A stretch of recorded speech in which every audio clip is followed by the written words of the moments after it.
রুটি ভিতর থেকে যে হাওয়াটা থাকে ওটাতে একটা দুর্গন্ধ একটা গন্ধ বের হয়, খেতে পারি না, তাই আমরা ফেলে দিই। গার্জিয়ান আমাকে এভাবে বলছে যে ভাই কলা, এই কলা যদি খাওয়ান তাহলে আপনাকে কলা আগে বাচ্চার কাশির ওষুধ কিনে দিতে হবে।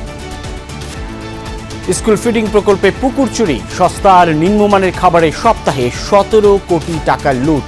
ঠিকাদারদের তলব করে তদন্ত কমিটি গঠন করেছে মন্ত্রণালয়। পিপিআর রুলসের অধীনে কোনো ধরনের সাব কন্ট্রাক্টিং অ্যালাউড না। সো কোনো ধরনের সাব কন্ট্রাক্টিং যদি পাওয়া যায় যে মূল কন্ট্রাক্টর কোনো সাব কন্ট্রাক্ট দিচ্ছে, সেই কন্ট্রাক্ট ইমিডিয়েটলি বাতিল করা হবে। 3 লাখ কোটি টাকার নতুন এডিপি অনুমোদন, আগামী বাজেটে প্রতিফলন ঘটবে অর্থনীতির নতুন দৃষ্টিভঙ্গি, জোরদার হবে তদারকি কার্যক্রম। যেই প্রকল্পগুলো একটা স্তর পার হয়ে গেছে, এখন আর পিছিয়ে যাওয়ার সম্ভাবনা নেই, সেগুলো কতটুকু বাস্তবায়ন করা যাবে সেটার উপর ফার্দার রিভিউ হবে। দেশের আকাশে দেখা গেছে জিলহজ মাসের চাঁদ, 28 মে উদযাপিত হবে পবিত্র ঈদ উল আজহা। বিলুপ্ত নয়, র্যাবের জন্য নতুন আইন করার কথা ভাবছে সরকার। গুটি কয়েক মানুষের দায় পুরো বাহিনীর নয়, বললেন স্বরাষ্ট্রমন্ত্রী।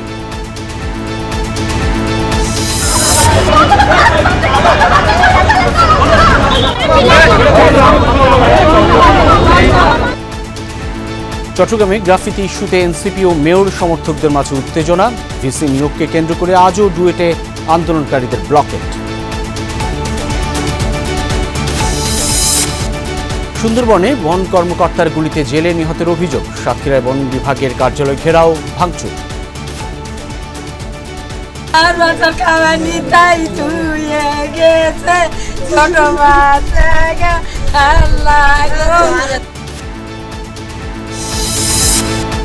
এবার সহিংসতামুক্ত স্থানীয় সরকার নির্বাচনের টার্গেট সিইসির, নানা পরামর্শ দিলেন গণমাধ্যম ও রাজনৈতিক দলের প্রতিনিধিরা।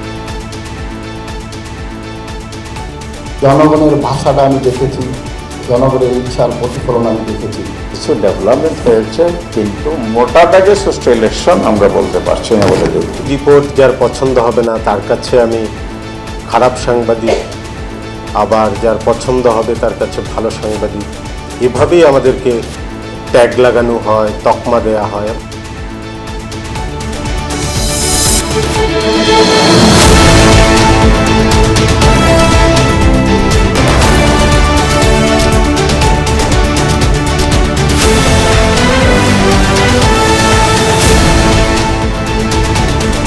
আমন্ত্রণ সন্ধ্যার বাংলাদেশের সঙ্গে আছি আমি সাইফুদ্দিন রবিন। শিরোনাম দেখছিলেন।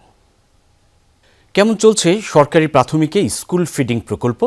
শিশুর খাবারে ভাগ বসাচ্ছেন কারা? সস্তা দামের কলা বা ডিমে কাদের পকেটে ঢুকছে কোটি কোটি টাকা? এগুলো নিয়েই দেশের 11 উপজেলায় অনুসন্ধান করেছেন সহকর্মী আল আমিন হক অহন। দেখা যাচ্ছে শুধু একদিনে কলা থেকেই পকেটে পোড়া হচ্ছে 1.5 কোটি টাকা। সপ্তাহের ডিম বনরুটি থেকে 15 কোটি, যার ফলশ্রুতিতে স্বাস্থ্য ঝুঁকিতে পড়ছে কোমলমতি শিশুরা। রিপোর্টের জন্য ছবি তুলেছেন লুৎফুর রহমান।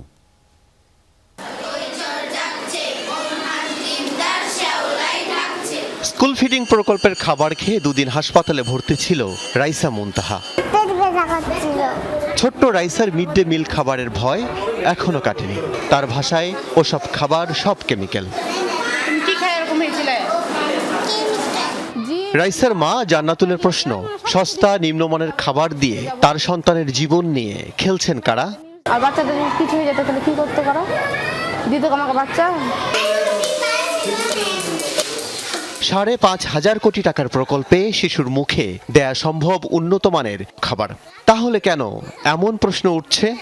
এইখানে একটু ফাঙ্গাস মনে হচ্ছে কেন? দেখুন তো যে এই অংশটা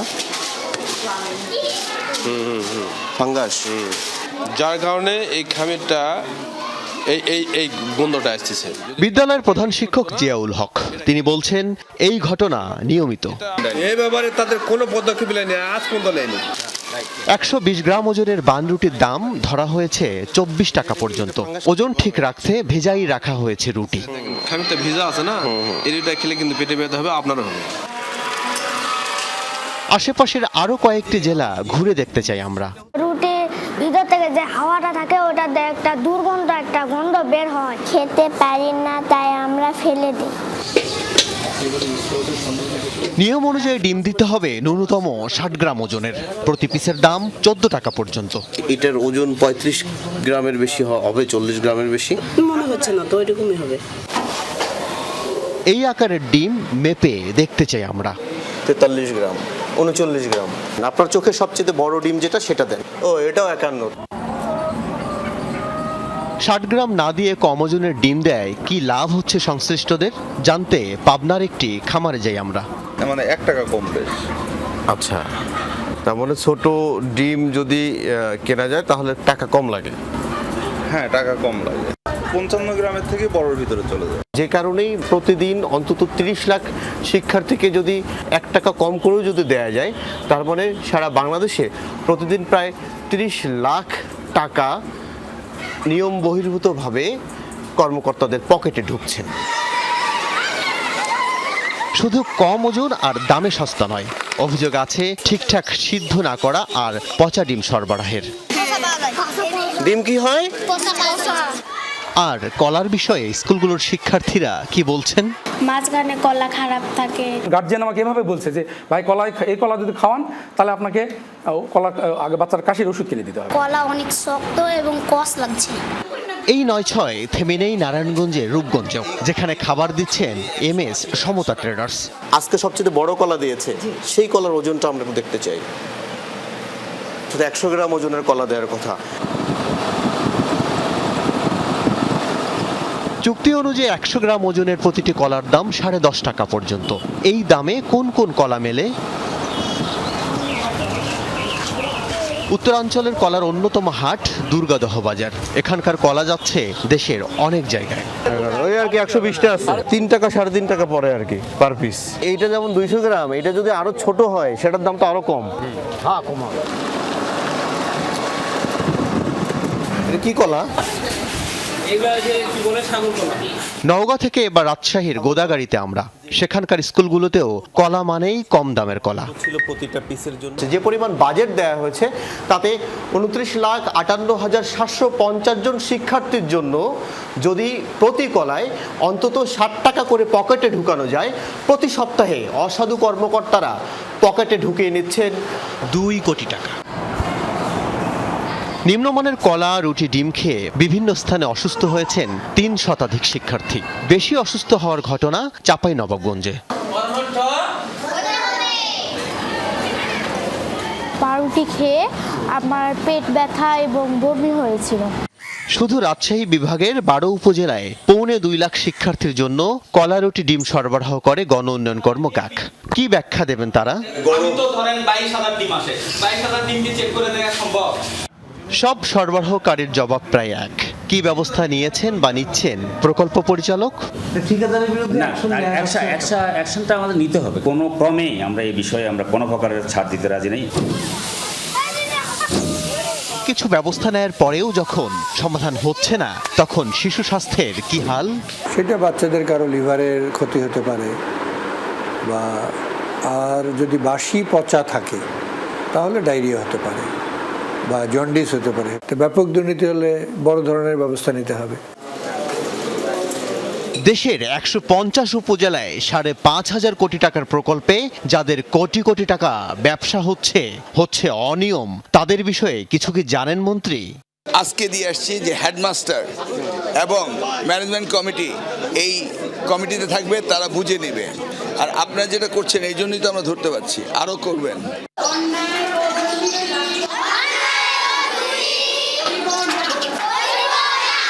এই শপথ দেশের প্রতিটি নাগরিকের জন্য, কিন্তু সে কথা মনে রাখেনি স্কুল ফিডিং প্রকল্পের সংশ্লিষ্টরা। বর্তমানে 5 প্রকার খাবার দেয়া হচ্ছে শিশুদের।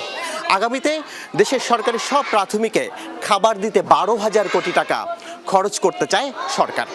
কিন্তু দুর্নীতির লাগাম যদি না টানা যায়, তাহলে ফের বঞ্চিতই থেকে যাবে এইসব কোমলমতি শিক্ষার্থীরা। আল আমিনা কহন, Jamuna news, Bangladesh. School feeding নিয়ে যমুনা টেলিভিশনের অনুসন্ধানী সংবাদ প্রচারের পর কড়া নির্দেশনা দিয়েছেন প্রধানমন্ত্রী তারেক রহমান। প্রতিমন্ত্রী ববি হাজ্জাজকে সব অভিযোগ খতিয়ে দেখার নির্দেশ দিয়েছেন তিনি। গঠন করা হয়েছে 5 সদস্যের তদন্ত কমিটি। বিকেলে মিরপুরে প্রাথমিক শিক্ষা অধিদপ্তরের ঠিকাদারদের তলব করে জরুরি বৈঠক করেছেন প্রাথমিক ও গণশিক্ষা প্রতিমন্ত্রী। এ সময় তিনি বলেন, প্রধানমন্ত্রী বিষয়টি নিয়ে কড়া নির্দেশ দিয়েছেন। অনিয়মকারীদের কার্যাদেশ বাতিল সহ কঠোর ব্যবস্থা নেওয়ার ঘোষণা দেন ববি হাজ্জাজ। বলেন, তদন্ত কমিটির সুপারিশ অনুযায়ী দ্রুতই সেই সিদ্ধান্ত কার্যকর করা হবে। প্রতিমন্ত্রী জানান, প্রধানমন্ত্রী শিক্ষার্থীদের খাবারে কোনো আপোষ করতে দেবেন না। সভায় প্রাথমিক ও গণশিক্ষা মন্ত্রণালয়ের সচিব, প্রাথমিক শিক্ষা অধিদপ্তরের মহাপরিচালক, স্কুল ফিডিং প্রকল্পের পরিচালক সহ ঊর্ধ্বতন কর্মকর্তারা উপস্থিত ছিলেন। আমরা কিছু মিডিয়া রিপোর্ট দেখেছি, আমাদের কাছেও বেশ কিছু আমাদের মন্ত্রণালয়ের কিছু ইনভেস্টিগেশনে কিছু রিপোর্ট এসেছে যে নেতিবাচক কিছু অ্যাক্টিভিটিস চলছে। সেই কারণে আজকে আর্জেন্ট মিটিং ডেকে আমরা বেশ কয়েকটা সিদ্ধান্ত নিয়েছি। ফার্স্ট অ্যান্ড ফরমোস্ট সিদ্ধান্ত হয়েছে যে আমাদের পিপিআর রুলসের অধীনে কোনো ধরনের সাবকন্ট্রাক্টিং অ্যালাউড না। সো কোনো ধরনের সাবকন্ট্রাক্টিং যদি পাওয়া যায় যে মূল কন্ট্রাক্টর কোনো সাবকন্ট্রাক্ট দিচ্ছে, সেই কন্ট্রাক্ট ইমিডিয়েটলি বাতিল করা হবে। আগামী অর্থ বছরের জন্য 3 লাখ কোটি টাকার বার্ষিক উন্নয়ন কর্মসূচি এডিপি অনুমোদন দিয়েছে এনইসি। স্বায়ত্তশাসিত সংস্থার অর্থায়ন মিলিয়ে মোট ব্যয় দাঁড়াবে 3,08,924 কোটি টাকা। সভা শেষে অর্থমন্ত্রী জানান, আগামী বাজেটে স্পষ্ট হবে অর্থনীতির নতুন দৃষ্টিভঙ্গি। বড় এডিপি হলেও বাস্তবায়ন সম্ভব। নানামুখী সংকটে থমকে আছে সরকারি উন্নয়ন কর্মকাণ্ড। অর্থের টান এবং দুর্নীতিতে আটকে গেছে সবকিছু। এমন এক অবস্থায় এসেছে বাজেট। সকালে জাতীয় অর্থনৈতিক পরিষদ এনইসি সভায় অনুমোদন পেয়েছে আগামী অর্থ বছরের বার্ষিক উন্নয়ন কর্মসূচি এডিপি। প্রধানমন্ত্রী তারেক রহমানের সভাপতিত্বে অনুষ্ঠিত এই সভায় দেওয়া হয় নানান দিক নির্দেশনা। 2026-27 অর্থ বছরের এডিপির আকার 3 লাখ কোটি টাকা। তবে স্বায়ত্তশাসিত সংস্থা এবং কর্পোরেশনের নিজস্ব অর্থায়ন মিলিয়ে মোট ব্যয় 3,08,924 কোটি টাকা। চলতি অর্থ বছরের চেয়ে বৃদ্ধি পেয়েছে 30%। নিজস্ব অর্থায়ন 1,90,000 কোটি টাকা, আর প্রকল্প ঋণ ও অনুদান ধরা হয়েছে 1,10,000 কোটি টাকা। ব্রিফিংয়ে অর্থমন্ত্রী বলেন, এই ব্যয় বরাদ্দ অর্থনীতিতে আনবে নতুন দৃষ্টিভঙ্গি। এডিপি শুধু অবকাঠামোগত উন্নয়ন নয়, বরং রাষ্ট্রীয় সংস্কার, বৈষম্যহীন সমাজ গঠন, টেকসই অর্থনীতি এবং আঞ্চলিক ভারসাম্য প্রতিষ্ঠার একটি সমন্বিত রূপরেখা তুলে ধরা হয়েছে। সর্বোচ্চ বরাদ্দপ্রাপ্ত খাতের মধ্যে সবার উপরে পরিবহন ও যোগাযোগ খাত, তারপরই শিক্ষা ও স্বাস্থ্য। প্রকল্প হিসেবে সর্বোচ্চ বরাদ্দ পাচ্ছে রূপপুর পারমাণবিক বিদ্যুৎ প্রকল্প, তারপর মেট্রো রেলের এমআরটি লাইন 5 এবং মাতারবাড়ি প্রকল্প। এডিপিতে থোক বরাদ্দ রাখা হচ্ছে 1,18,000 কোটি টাকার বেশি। প্রশ্ন ছিল, এত বড় এডিপি বাস্তবায়ন কি সম্ভব? বিনিয়োগ না হলে প্রবৃদ্ধি হবে না, কর্মসংস্থান হবে না, দেশের উন্নয়ন হবে না। সুতরাং আমাদের সেই কনফিডেন্স আছে, আমরা সেটা বাস্তবায়ন করতে পারবো বিধায় আমরা প্রকল্প এত বড় একটা ডেভেলপমেন্ট বাজেট করেছি। বার্ষিক উন্নয়ন কর্মসূচি এডিপিতে গুরুত্ব পাচ্ছে ইশতেহার বাস্তবায়নের নানা দিক। দারিদ্র্য বিমোচন, বৈষম্য দূর, গ্রামীণ অবকাঠামো উন্নয়ন এবং সামাজিক নিরাপত্তায় থাকবে বিশেষ নজর। বড় বাজেটে আমরা যাচ্ছি যে এই বিনিয়োগ ছাড়া এই ভঙ্গুর অর্থনীতি থেকে বেরিয়ে আসার কোনো সুযোগ নেই। রিমন রহমান, যমুনা নিউজ, ঢাকা। বিলুপ্ত নয়, এলিট ফোর্স র্যাবের জন্য নতুন আইন করার কথা ভাবছে সরকার, জানিয়েছেন স্বরাষ্ট্রমন্ত্রী সালাউদ্দিন আহমদ। এতে করে বাহিনীটির স্বচ্ছতা ও জবাবদিহিতা আরও নিশ্চিত হবে বলে মনে করেন তিনি। দুপুরে র্যাবের 22তম প্রতিষ্ঠাবার্ষিকী উপলক্ষে সংস্থাটির সদর দপ্তর পরিদর্শন শেষে গণমাধ্যমকে এসব কথা জানান মন্ত্রী। দায়িত্ব নেবার পর প্রথমবারের মতো র্যাব সদর দপ্তরে স্বরাষ্ট্রমন্ত্রী সালাউদ্দিন আহমদ। কর্মকর্তাদের সঙ্গে সভা শেষে সংস্থাটি নিয়ে নানা সমালোচনা, নাম ও আইন পরিবর্তন ইস্যুতে কথা বলেন গণমাধ্যমের সঙ্গে। বলেন, এলিট ফোর্স হিসেবেই থাকছে র্যাব, তবে নতুন আইনের কথা ভাবছে সরকার। র্যাব তার সমস্ত কর্মকাণ্ড পরিচালিত করবে এবং আমরা একটি নতুন আইন প্রণয়নের উদ্যোগ নিয়েছি, যে আইনের অধীনে একটি এলিট ফোর্স হিসাবে একটা বাহিনী থাকবে। তবে সব ক্ষেত্রেই, এলিট ফোর্সের ক্ষেত্রেই আমরা জবাবদিহিতা এবং স্বচ্ছতা, ট্রান্সপারেন্সি এবং অ্যাকাউন্টেবিলিটি আমরা ইনশিওর করব ইনশাআল্লাহ। সন্ত্রাস ও উগ্রবাদ দমনে 2004 সালে বাহিনীটির প্রতিষ্ঠা হলেও বিগত বছরগুলোতে বিরোধী মত দমন পীড়ন, বিচার বহির্ভূত হত্যাকাণ্ড সহ নানা ইস্যুতে বিতর্কিত হয়ে পড়ে সংস্থাটি। ফল হিসেবে 2021 সালে র্যাব ও 6 কর্মকর্তার উপর মানবাধিকার লঙ্ঘনের দায়ে মার্কিন নিষেধাজ্ঞা আরোপ করা হয়। তবে এই নিষেধাজ্ঞা রাজনৈতিক ছিল বলে মনে করেন স্বরাষ্ট্রমন্ত্রী। আমেরিকা যে সময় র্যাবের উপরে স্যাংশন দিয়েছিল, সেই সময় র্যাব এমন কিছু কর্মকাণ্ডে জড়িত ছিল, রাজনৈতিক হাতিয়ার হিসেবে ব্যবহৃত হয়েছিল। সেই সময় ফ্যাসিবাদী সরকারে যারা দণ্ডমুণ্ড ছিলেন, শেখ হাসিনা তার রাজনৈতিক হাতিয়ার হিসেবে তাদের উদ্দেশ্য চরিতার্থ করার জন্য, একদলীয় শাসন ব্যবস্থা এবং একদলীয় রাষ্ট্র ব্যবস্থা কায়েমের জন্য যে উদগ্র বাসনা তাদের ছিল, সেটা কায়েমের জন্য এইভাবে অনেক প্রতিষ্ঠানকে ব্যবহার করেছে। এ সময় ব্যক্তির দায় বাহিনী নেবে না বলেও মন্তব্য করেন সালাউদ্দিন আহমদ। রাষ্ট্রীয় প্রতিষ্ঠানগুলোর মধ্যে এমন কোনো প্রতিষ্ঠান ছিল না ফ্যাসিবাদী শাসন আমলে যে প্রতিষ্ঠান ক্ষতিগ্রস্ত হয়নি। সেটা পুলিশ, সেনাবাহিনী, র্যাব, বিজিবি সবাই ক্ষতিগ্রস্ত হয়েছে প্রতিষ্ঠান হিসেবে। কিন্তু আমাদের স্মরণ রাখতে হবে, কয়েকজন কর্মকর্তার অ্যাক্টিভিটিস পুরো প্রতিষ্ঠান দায় দায়িত্ব নিতে পারে না। রিয়াজ রায়হান, যমুনা নিউজ, ঢাকা। সেই প্রতিষ্ঠানের আইনে সরকার দলীয় সংরক্ষিত আসনের মহিলা সংসদ সদস্যদের কিভাবে কোন এলাকায় কাজ করতে হবে সে বিষয়ে নির্দেশনা দিয়েছেন প্রধানমন্ত্রী তারেক রহমান। এমনটাই জানিয়েছেন বিএনপি স্থায়ী কমিটির সদস্য ও সংরক্ষিত আসনের মহিলা সংসদ সদস্য সেলিমা রহমান। দুপুরে সচিবালয়ে প্রধানমন্ত্রীর সাথে সরকার দলীয় সংরক্ষিত আসনের মহিলা সংসদ সদস্যদের সভা অনুষ্ঠিত হয়। পরে সেলিমা রহমান জানান, জাতি দল যেন ঐক্যবদ্ধ থাকে, প্রধানমন্ত্রী সেভাবে কাজ করতে বলেছেন। প্রধানমন্ত্রীর অঙ্গীকার এবং পরিকল্পনা বাস্তবায়নে সংরক্ষিত আসনের এমপিদের সহায়ক ভূমিকা পালনেরও আহ্বান জানানো হয়। নারীর ক্ষমতায়নে সরকার কাজ করছে বলেও জানান সেলিমা রহমান।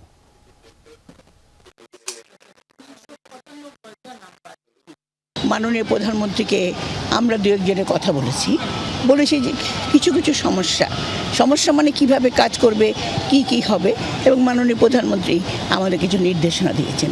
সেই নির্দেশনা অনুযায়ী আমরা আগামীতে কাজ করব।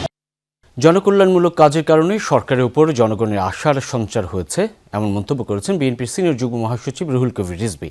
সকালে নয়াপল্টনে দলের যৌথ সভা শেষে সংবাদ সম্মেলনে তিনি বলেন, সেই আস্থা নষ্ট করতে কিছু রাজনৈতিক দল নানান বিদ্রূপ করলেও জনগণকে টলাতে পারছে না। প্রধানমন্ত্রী তাঁর বাবার পথ অনুসরণ করে দেশকে স্বয়ংসম্পূর্ণ করার চেষ্টা করছেন। এছাড়া জিয়াউর রহমানের শাহাদাত বার্ষিকী উপলক্ষে 8 দিনের কর্মসূচি ঘোষণা করেন রিজভী আহমেদ। জানান, 25 মে থেকে 1 জুন পর্যন্ত এসব কর্মসূচির মধ্যে থাকবে আলোচনা সভা ও প্রধানমন্ত্রীর নেতৃত্বে জিয়ার সমাধিতে পুষ্পস্তবক অর্পণ ও দুস্থদের মাঝে খাবার বিতরণ।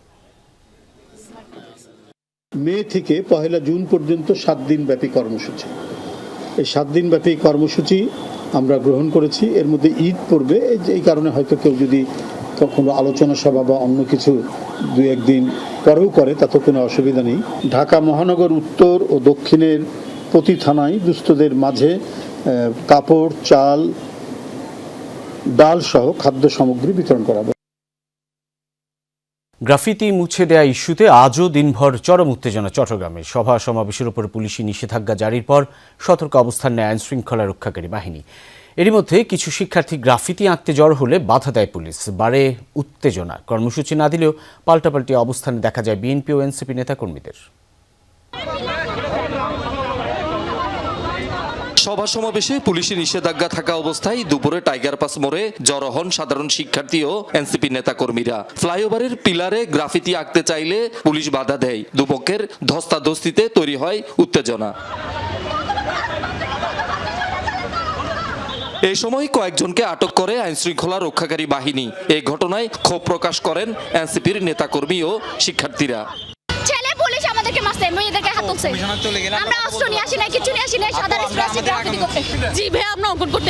গ্রেফতার করে নিয়ে গেছে কোনো রিজন ছাড়া। রিজন জিজ্ঞেস করছি, ফোন খুঁজছে, ফোন যখন দিতে যাচ্ছিলাম না বলে তোমার ফোনে ফ্লাইট মোড নাই কেন, এরকম বলে আমাকে পিটাইছে। কাউকে আঘাত করা হয়নি দাবি করে পুলিশ জানায় আইন শৃঙ্খলা পরিস্থিতি নিয়ন্ত্রণে রাখতে দিনভর সতর্ক অবস্থান নেই তারা। এখানে যারা আসছে এরা এনসিপির লোক না, যারা প্রোগ্রাম অলরেডি আগে ডিক্লেয়ার ছিল তারা আসে নাই। তো এরা হলো আইন অমান্যকারী জনতা। আমরা আমাদের আইন শৃঙ্খলা বাহিনীকারী হিসেবে আমরা দেশের এই শহরের জনসাধারণের শান্তিপূর্ণ অবস্থান, আইন শৃঙ্খলা এবং নিরাপত্তা নিশ্চিতকরণের জন্য আমরা আমাদের শক্ত অবস্থানে থাকবো। টাইগার পাসে ফ্লাইওভারের নিচে গ্রাফিতি মুছে দেয়া ইস্যুতে সকালে বিএনপি ও এনসিপির পাল্টাপাল্টি কর্মসূচি ছিল। তবে রাতেই দেওয়ানহাট থেকে জিইসি পর্যন্ত এলাকায় সভা সমাবেশের উপর নিষেধাজ্ঞা জারি করে সিএমপি। সকাল থেকে অবস্থান নেয় আইনশৃঙ্খলা রক্ষাকারী বাহিনী, ফলে সকালে কোনো পক্ষই গ্রাফিতি আঁকতে আসেনি। তবে নিষেধাজ্ঞার মধ্যেই সকালে পাশের সড়কে মিছিল করে সিটি কর্পোরেশনের কর্মচারী ও বিএনপির কিছু নেতাকর্মী। বেলা 12টায় নগর ভবনে সংবাদ সম্মেলনে মেয়র দাবি করেন মেয়র নির্বাচনকে ঘিরে তার বিরুদ্ধে ষড়যন্ত্র করছে এনসিপির একটি পক্ষ। সামনের যে নির্বাচন, সেই নির্বাচনকে কেন্দ্র করে একটা ফায়দা লুটার জন্য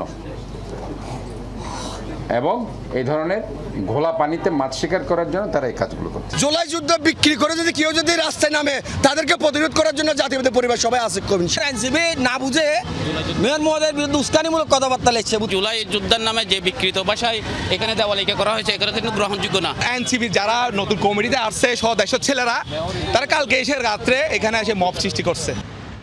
অন্যদিকে গ্রাফিতি মুছে দেয়াকে জুলাই চেতনার বিরুদ্ধে অবস্থান গ্রহণ বলে অভিযোগ এনসিপি ও সাধারণ শিক্ষার্থীদের। এখনো পর্যন্ত এখানে লেখা আছে যে পর অ্যাডভার্টাইজমেন্ট, উনি কি জুলাইকে নিয়ে বিক্রি করতে চাচ্ছে? তারা তাদের আবেগের জায়গা থেকে আজকে সকালে আবার গ্রাফিতি আঁকতে গেছিল, কিন্তু ওদেরকে যে বিভিন্নভাবে প্রতিহত করা হয়েছে, বাধা দেওয়া হয়েছে। গ্রাফিতি মুছে দেয়া ইস্যুতে রোববার রাতে পাল্টাপাল্টি মিছিল সমাবেশ সহ মুখোমুখি অবস্থান নেয় বিএনপি ও এনসিপি নেতাকর্মীরা। শহীদুল সুমন, যমুনা নিউজ, চট্টগ্রাম। গাজীপুরে ঢাকা প্রকৌশল ও প্রযুক্তি বিশ্ববিদ্যালয় ডুয়েটের নতুন ভিসি নিয়োগকে কেন্দ্র করে আন্দোলন অব্যাহত রয়েছে। 3 দফা দাবিতে ব্লকেট কর্মসূচি পালন করছেন আন্দোলনরত শিক্ষার্থীরা। সকালে মূল ফটকে তালা ঝুলিয়ে দেন তারা। ব্লকেট কর্মসূচির কারণে বন্ধ রয়েছে বিশ্ববিদ্যালয়ের একাডেমিক ও প্রশাসনিক কার্যক্রম। আন্দোলনকারীদের 3 দফা দাবির মধ্যে রয়েছে নতুন ভিসির নিয়োগ বাতিল করে ডুয়েটের শিক্ষকদের মধ্যে থেকে কাউকে উপাচার্য নিয়োগ করতে হবে। রোববারের সংঘর্ষে যারা আহত হয়েছেন তাদের উন্নত চিকিৎসার ব্যবস্থা করা ও হামলাকারীদের ছাত্রত্ব বাতিল করা। দাবি না মানা পর্যন্ত আন্দোলন চালিয়ে যাওয়ার ঘোষণা দেওয়া হয়েছে। এদিকে রোববারের সংঘর্ষের ঘটনায় সরকারি কাজে বাধা দেওয়ার অভিযোগে অজ্ঞাতনামা 200 থেকে 250 জনকে আসামি করে মামলা করেছে পুলিশ।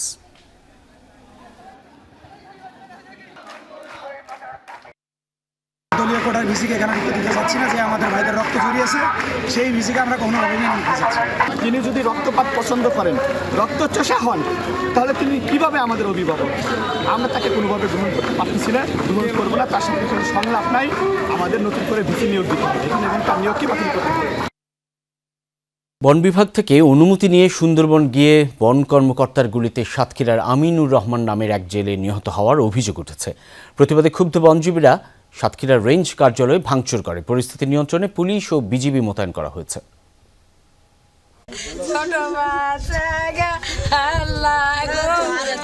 ছেলেকে হারিয়ে থামছেই না মায়ের কান্না। বন বিভাগ থেকে অনুমতি নিয়েই সুন্দরবনে কাঁকড়া আহরণে যান গাবুরার জেলে আমিনুর রহমান।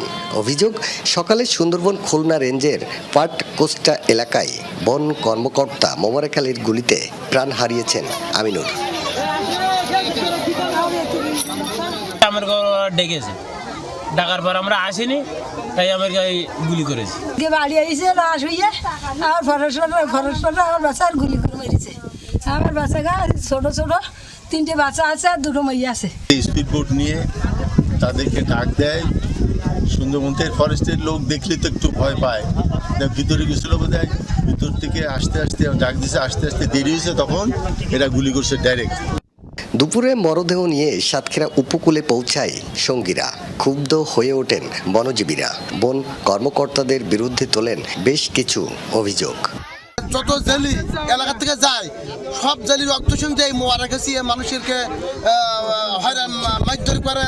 জেলে বাউলি দেখলি তাদের উপরে আক্রমণ করে, ডাইরেক্ট গুলি চালায়।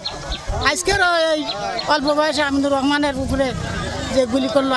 কলকাছিতে ঢুকলেও কলকাছি এলাকায় টাকা দিতে হয়, 5 কোটি টাকা গেলেও 5 কোটি টাকা দিতে হয়, কারোর সাথে গেলেও টাকা দিতে হয়। বিকেলে মরদেহ নিয়ে সাতক্ষীরা রেঞ্জ কার্যালয় ও বুড়িগোয়ালিনী স্টেশন কার্যালয় ঘেরাওয়ের পর ভাঙচুর করে বিক্ষুব্ধ বনজীবীরা। এতে আহত হন কয়েকজন বনকর্মী। লাশ নিয়ে এসে হাজারখানেক লোক সাতক্ষীরা রেঞ্জের অফিস এবং বুড়িগোয়ালিনীর রেভিনিউ অফিস ভাঙচুর করেছে। আমরা বর্তমান নিরাপত্তার সংখ্যায় আছি। আপনার পর্যাপ্ত সংখ্যক আমরা নিরাপত্তার জন্য আমাদের আইনশৃঙ্খলা বাহিনীর দরকার। জেলে মৃত্যুর ঘটনাটি খতিয়ে দেখার আশ্বাস দিয়েছেন খুলনা বন সংরক্ষক।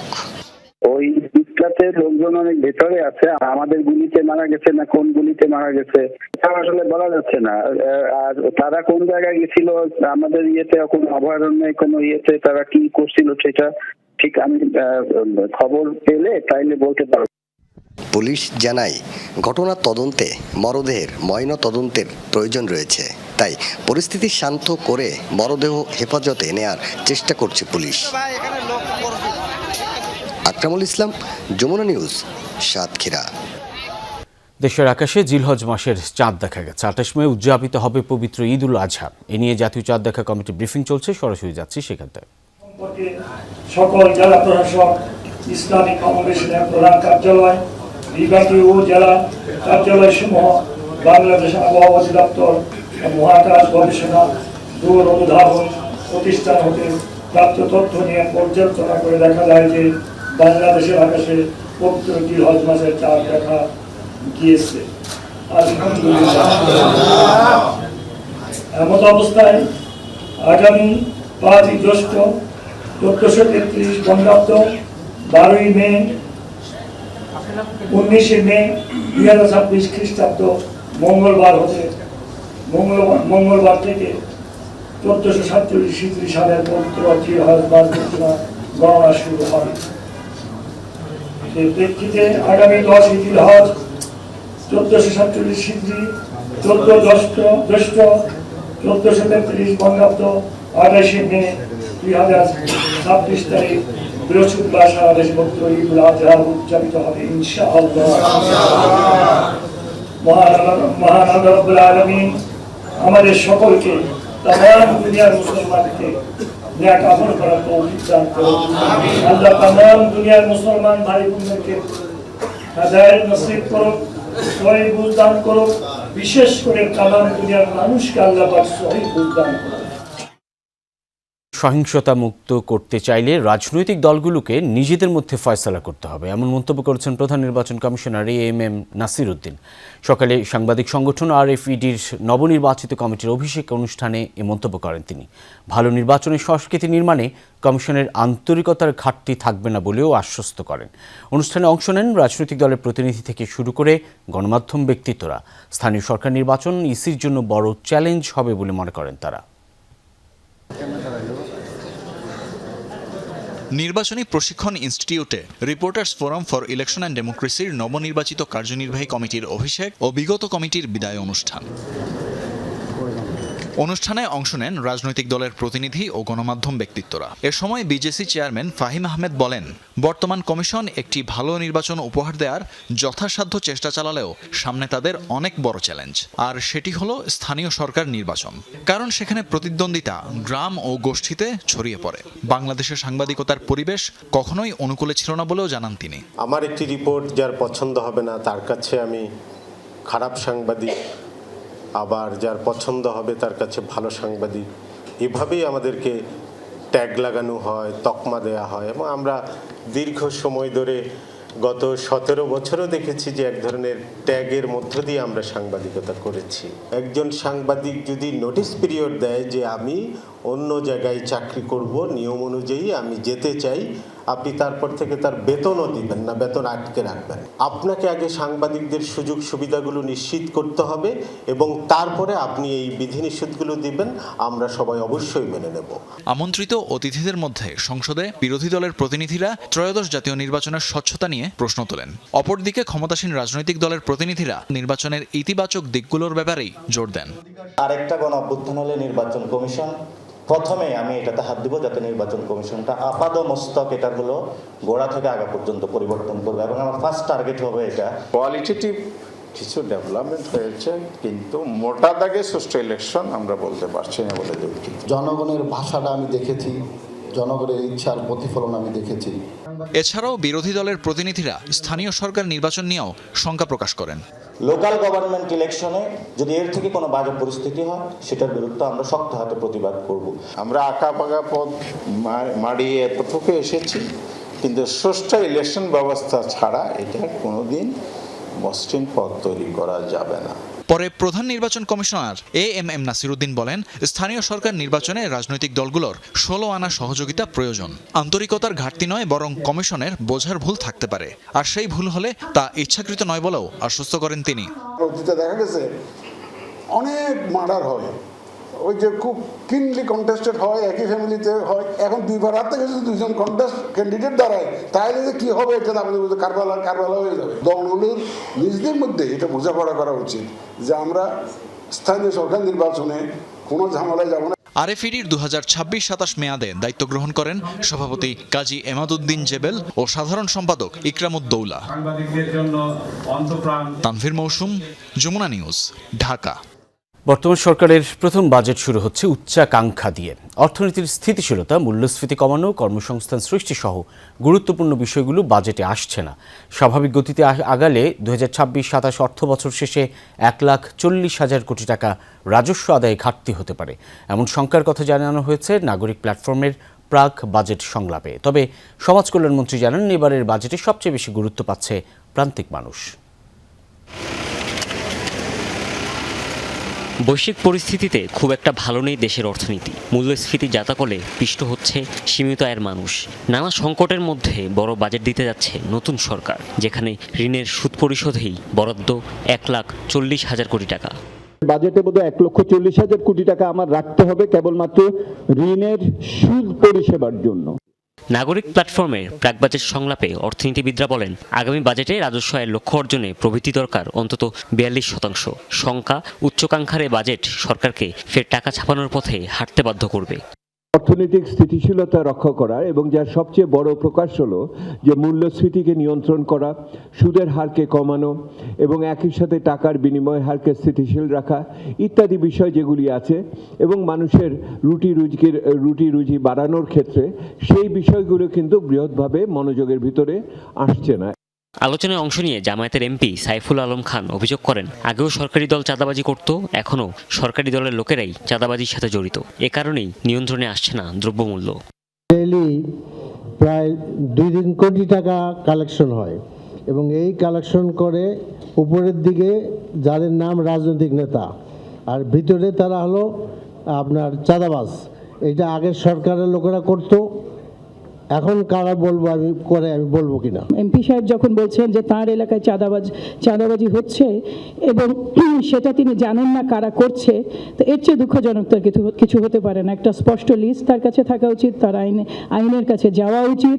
এ সময় সমাজ কল্যাণমন্ত্রী জানান, এবারের বাজেটে সবচেয়ে গুরুত্ব দেওয়া হচ্ছে পিছিয়ে পড়া দরিদ্র মানুষদের।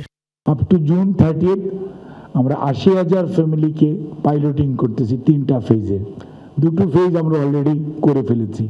এটা রিভিউ, ফার্স্ট ফেজেরটা হচ্ছে, সেকেন্ড ফেজেরটা শুরু হবে, থার্ড ফেজেরটা 15 জুনের মধ্যে ইনশাল্লাহ কমপ্লিট হবে।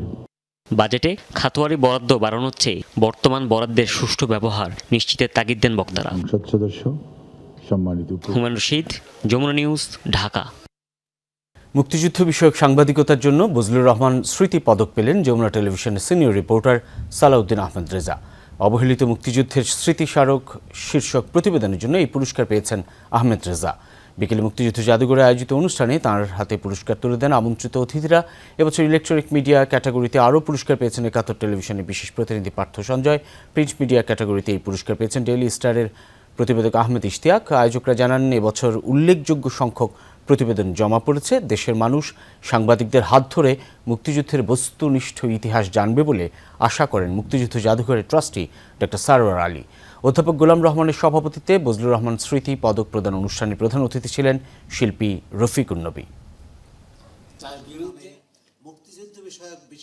প্রতিবেদন দুটিতে প্রতিবেদক একটি বিরুদ্ধ সময়ে সাহসিকতার সাথে জাতীয় গুরুত্বপূর্ণ বিষয়ে সকলের দৃষ্টি আকর্ষণ করেছে।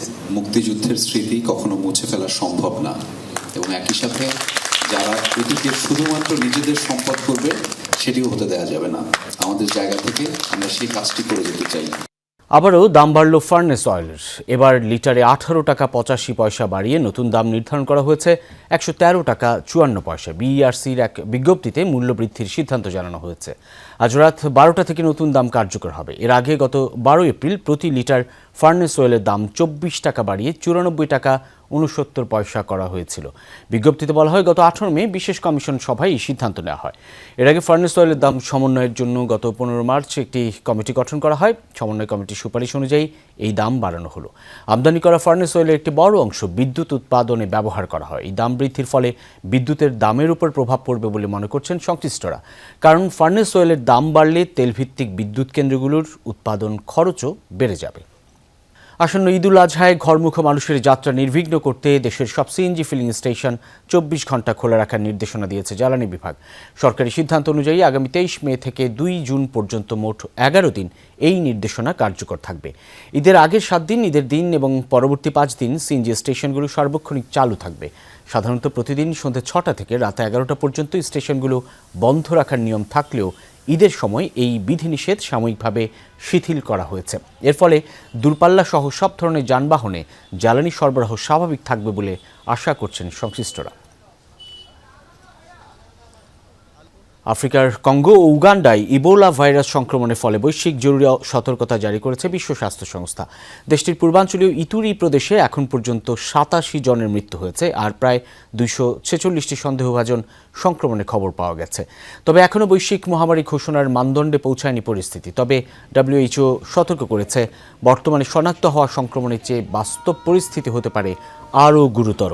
এমনকি রয়েছে দ্রুত ছড়িয়ে পড়ার শঙ্কাও। এরই মধ্যে প্রতিবেশী দেশ উগান্ডায় ছড়িয়ে পড়েছে ভাইরাসটি। এবারের ইবোলা সংক্রমণটি বুন্ডি বুগিও ভাইরাস জনিত, যার বিরুদ্ধে এখনও অনুমোদিত কোনো ওষুধ বা টিকা নেই।